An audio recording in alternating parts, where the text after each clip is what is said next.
Honorable Leader of the Opposition.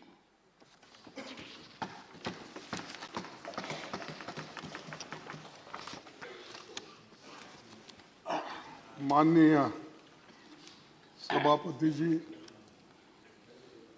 विपक्ष के साथियों और अपनी ओर से मैं राज्यसभा के सभापति के रूप में आपका अभिनंदन करता हूं। देश के दूसरे सबसे बड़े संवैधानिक पद उपराष्ट्रपति की जिम्मेदारी आपने 11 अगस्त 2022 को संभाल ली थी। वैसे तो व्यक्तिगत तौर पर आपसे मिलकर आपको बधाई दे चुका हूं, लेकिन अपर हाउस में सभापति के रूप में आपके स्वागत का मौका हमें आज मिला है।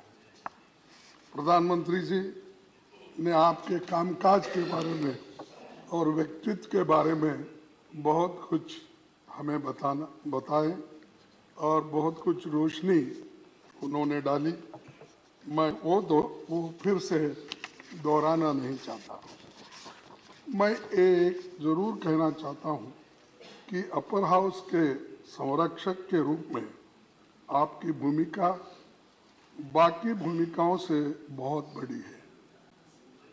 आप जिस आसन पर बैठे हैं वहां देश के कई महान हस्तियां बैठ चुकी हैं। हमारे 6 सभापति बाद में भारत के राष्ट्रपति भी बने। आप भूमि पुत्र हो, जैसा कि प्राइम मिनिस्टर ने कहा कि किसान के पुत्र, तो मैं तो भूमि पुत्र कहूंगा। राजस्थान के एक गांव से उपराष्ट्रपति और राज्यसभा के सभापति जैसे बड़े ओहदे तक आप पहुंचे हैं। संसदीय परंपराओं को आप समझते हैं। 9वीं लोकसभा में आप चुने गए थे और पार्लियामेंट्री अफेयर्स मिनिस्टर में उपमंत्री रहे थे। राजस्थान विधानसभा में एमएलए और पश्चिम बंगाल में कई सालों तक आप राज्यपाल रहे। कोऑपरेटिव मूवमेंट में और कई खेल संगठनों में आप जुड़े रहे। पढ़ने लिखने में आपकी रुचि है। आपका प्रोफाइल बहुत बड़ा है। मैंने पढ़ा, हमारे देश में संविधान सबसे ऊपर है। संसद के लोकतांत्रिक व्यवस्था का आधार स्तंभ है। संसद के पास संविधान संशोधन का भी अधिकार है। राज्यसभा और लोकसभा मिलकर भारत की संसद बनती है। कोई अकेला सदन खुद में पूर्ण नहीं है। संविधान के दायरे में दोनों सदनों को अपनी प्रक्रिया और नियम तय करने का अधिकार आपको है। हमारी संसदीय प्रणाली में राज्यसभा को चेंबर ऑफ आइडियाज या विचारों का सदन कहा जाता है। ये परमानेंट हाउस है और राज्यों का प्रतिनिधित्व करता है। राज्यों की राजनीतिक तस्वीर यहाँ नजर आती है। शुरुआत से ही संसदीय क्षेत्र के तमाम दिग्गज यहाँ की शोभा बढ़ाते रहे हैं। राज्यसभा ने भारतीय लोकतंत्र में संवाद की परंपरा को मजबूती दी है। अलग अलग विचारधाराओं की राजनीति का केंद्र होने के बाद भी यहाँ सबका लक्ष्य देश की तरक्की और उन्नति के बारे में हम हमेशा सोचते रहते हैं और सभी यही चाहते हैं जनता के सवालों पर गंभीर चर्चा हो और समस्याओं का समाधान निकालें। आपको सभा के दोनों पक्षों की हालत, नियमों, मेंबर्स के अधिकारों और भावनाओं की जानकारी है। जैसे संसद 2 सदनों के मिलकर बनती है, उसी तरह लोकतंत्र सत्ता पक्ष और विपक्ष के 2 पहियों पर चलता है। दोनों का अपना महत्व है, इसीलिए तो लोकतंत्र, इसी को तो लोकतंत्र यशस्वी बनाया जा सकता है। बाबा साहब ने संसद की कार्यवाही को असरदार बनाने के लिए दोनों सदनों के लिए स्वतंत्र सचिवालय के गठन की बात कही थी। पंडित जवाहरलाल नेहरू जी के प्रयासों से राज्यसभा सांसदों को पब्लिक अकाउंट्स कमेटी और कमेटी ऑन पब्लिक अंडरटेकिंग्स जैसी फिनेंशियल समितियों की सदस्यता मिली थी। पंडित जवाहरलाल नेहरू जी ने कभी राज्यसभा के अधिकार को कम नहीं होने दिया। 1953 में बजट सत्र के दौरान उन्होंने साफ कहा था कि लोकसभा और राज्यसभा मिलकर भारत की संसद बनाते हैं। हमारे संविधान के अनुसार दोनों सदनों की अथॉरिटी के बीच मनी बिल्स को छोड़कर कोई अंतर नहीं है।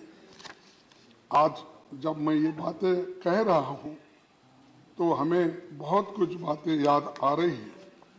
विपक्ष के लोग संख्या बल में भले ही कम हो, लेकिन आप जानते हैं कि उनके अनुभवों और तर्कों में ताकत रहती है। लेकिन समस्या ये है कि इनकी जगह नंबरों की गिनती होती है, ना कि विचारों के बारे में सोचा जाता है।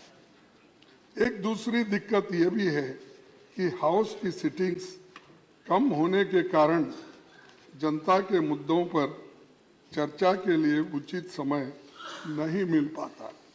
गरीबों, दबे कुचले और SC/ST किसानों और अत्याचार के शिकार महिलाओं की हालत पर ढंग से बातें नहीं रख पाते और बिल्स भी बहुत जल्दबाजी में पास होते। पहले जहां संसद में साल के 100 दिनों से ज़्यादा चलती थी, अब 60 से 70 दिन भी नहीं चल पाती।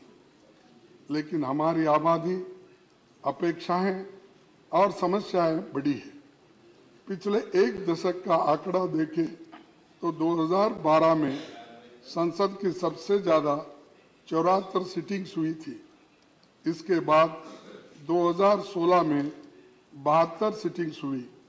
हाउस में सिटिंग्स बढ़ेगी तो अच्छा नतीजा निकलेगा और मैं आपसे आशा करता हूं कि आपके नेतृत्व में चर्चा के दिन बढ़ेंगे।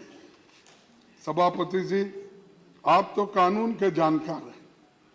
आप इसे अच्छी तरह समझें कि कानून अगर जल्दबाजी में बनते हैं तो उनमें खामियां होते हैं और सुप्रीम कोर्ट, हाई कोर्ट के जो जजेस है उनकी टीका टिप्पणी भी हम पे होती रहती है। कई जजेसों ने भी ये काम किया है, उनका सही तात्पर्य नहीं निकलता और ऐसे कानूनों की क्वालिटी पर सुप्रीम कोर्ट और हाई कोर्ट की टिप्पणियां करता है। ये हमारी संसद की प्रणाली की सेहत और इमेज को ठीक नहीं लगता। तो इसलिए हम चाहते हैं कि बिल्स को ठीक से एग्जामिन करने के काम को सेलेक्ट, जॉइंट और निचले सदन में स्टैंडिंग कमेटी, इस विभाग संबंधी संसदीय समिति को ज़्यादा से ज़्यादा भेजा जाए और बिल्स को इन समितियों में भेजे जाए, वहाँ इन पर विस्तार से चर्चा हो। राज्यसभा का यही मुख्य काम भी है।